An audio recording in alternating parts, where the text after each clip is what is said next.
what is the purpose of the church? Is it for the benefit of the members, or is it for us to seek and care for the lost? Why does the church exist? It really comes to a state of mind.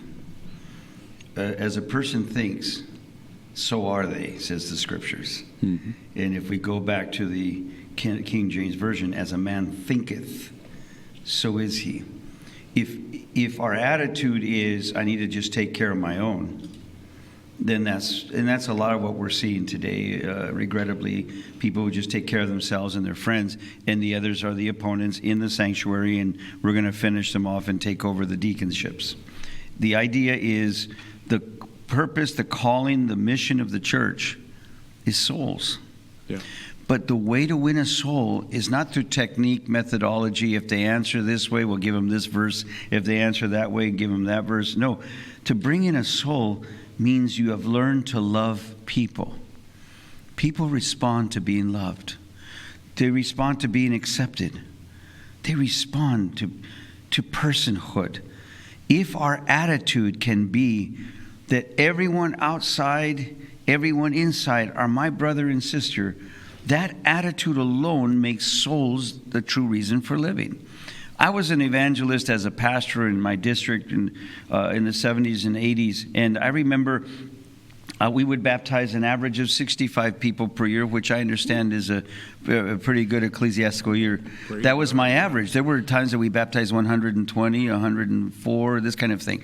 And I'd hold 2 series in English and 2 in Spanish, and then I started adding Spanglish, where you say something in English y comentas en español, and then continue the sermon in English, and then terminando con algo en español, and both are sitting there. People who don't know a word of Spanish and people who don't know a word of English. And I thought that's what evangelism was. I roar away and bring these souls in. But my church members didn't even know them because Pastor Rojas is the one who brought them in. Yeah. And then one day I realized, no, each one of us will be trained to bring one person to the feet of Jesus, just one. And you could cheat, bring your husband, your wife, bring your kid, bring your brother-in-law, bring somebody. We'll train you on how to love someone so much that they can't help but come to church with you. Yeah. And we started seeing 130, 140 baptisms. In other words, it's when church members bring people, that congregation truly grows. There's no such thing as the back door. Right. Yeah. Yeah. Yeah, absolutely. What you're describing is that kingdom growth concept, right? So we're not, I call it trading sheep, where we actually, the members from one church move to another one because they like that one better, and then they move there. And so one church grows, and they say, oh, look, we're growing. But really what you're describing is kingdom growth, people that did not belong to Christ, and now they do. Now they do, yes. And that is exactly what the purpose of the church is. And someone in the church brought them. Yeah. When you brought that soul, the people who brought us to church, Don Pancho y Doña Chuy, they were elderly. They finally had a fight in front of us. They said, well, all these stars will be on my crown. And then she says, no, sir. They're going to be on my crown. And they had their spat in front of us over who we, the stars, were going to be on their crown.